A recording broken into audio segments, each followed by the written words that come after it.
Why don't two magnetic field lines intersect each other? अब ये काफ़ी इंटरेस्टिंग क्वेश्चन है, मैं आपको पहले समझा देता हूँ मतलब लॉजिक इसका, फिर हम लोग उसको स्टेटमेंट के फॉर्म में लिखेंगे।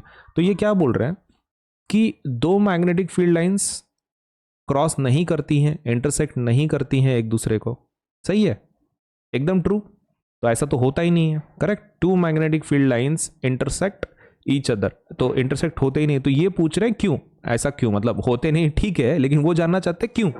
देखो एक सिंपल सा उसके मतलब they want us to explain how it is not possible. Why का मतलब ऐसा नहीं है कि आपको बताना है कि भाई एग्जैक्टली इंटरसेक्ट क्यों नहीं होते। तो अब इसका जवाब हम लोग ऐसे तो नहीं लिख सकते, भाई नहीं होते तो नहीं होते, उसमें क्या, we have to explain it why. तो देखो अगर मान लो ये डायरेक्शन है, सपोज ये मैग्नेटिक फील्ड लाइंस है, एक काम करता हूं मैं अलग अलग कलर से बताता हूं so that you can understand. एक गोल्डन कलर का लेता हूं मैं, सपोज ये एक मैग्नेटिक फील्ड है, right, this is magnetic field 1 और ये मेरी मैग्नेटिक फील्ड 2 है, राइट। एक गोल्डन कलर में, येलो कलर में, एक पिंक कलर में।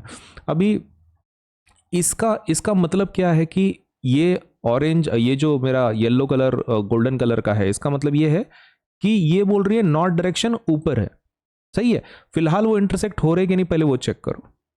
इंटरसेक्ट हो रहा है, यस, है ना, इंटरसेक्ट हो रहा है, हम अज्यूम कर रहे हैं कि इंटरसेक्ट कर रहे हैं। तो जब इंटरसेक्ट करेंगे सपोज, तो ये नॉर्थ डायरेक्शन ऊपर बता रहा है, और ये जो पिंक वाला है, पिंक वाला जो है, ये नॉर्थ डायरेक्शन कहां बता रहा है, राइट की तरफ। ये नॉर्थ डायरेक्शन कहां बता रहा है, अप। ये नॉर्थ डायरेक्शन कहां बता रहा है, राइट में। ऐसा पॉसिबल है क्या, इज इट इवन पॉसिबल कि नॉर्थ एक ही टाइम पे दो अलग अलग जगह पे है?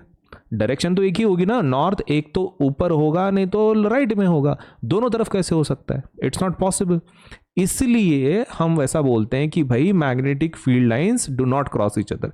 ये क्योंकि ये दोनों अलग अलग डायरेक्शन में, एक अप है एक राइट है। ये क्यों हुआ, क्योंकि ये इंटरसेक्ट का पॉइंट हमने बोला ना कि वो इंटरसेक्ट कर रहे हैं इसमें, अगर ये इंटरसेक्ट नहीं होते तो ये होता ही नहीं।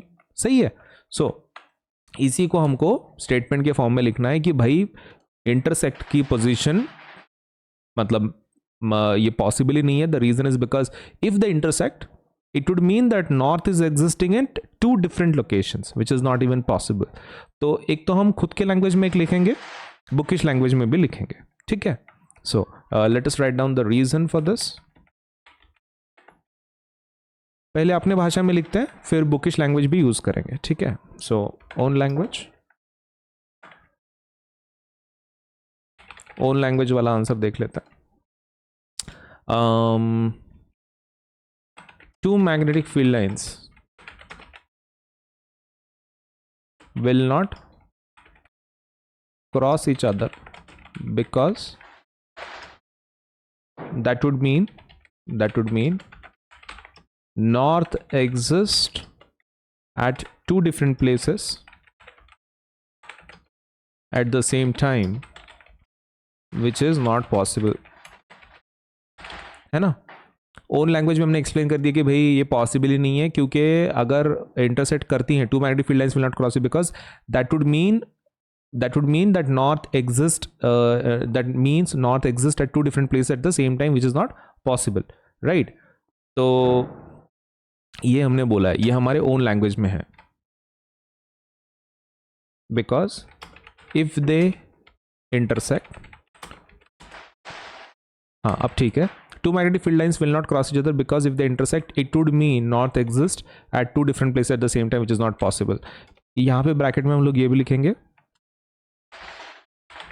According to diagram on the left, है ना। डायग्राम निकाला है वो एक मतलब ये डायग्राम अगर आप एग्जाम में भी निकालते हो तो आपको फुल मार्क्स मिल जाएंगे, ये खुद के लैंग्वेज में। अब बुकिश लैंग्वेज यूज करेंगे हम लोग, है ना। बुकिश लैंग्वेज में क्या करेंगे, मतलब आपको डायग्राम निकालने की जरूरत नहीं है, आप सीधा बुक की लैंग्वेज लिख दो, आपको कुछ फर्क नहीं पड़ेगा। तो उसमें दो पॉइंट्स आपको लिखना है, क्या लिखना है, no two field lines are found to cross each other, ठीक है, ये पहला पॉइंट हो गया। दूसरा point, if they did it would mean that at the point of intersection the compass needle would point towards two directions which is not possible। है ना, मतलब ये देखो उन्होंने भी वही पॉइंट बोला है, सिर्फ थोड़ा सोफिस्टिकेटेड लैंग्वेज है, अपना अपना खुद का लैंग्वेज है, राइट। तो आप दोनों में से कोई भी लिख दो, एक तो बुकिश लैंग्वेज लिख दो, नहीं तो ऊपर वाला language, it's one and the same thing.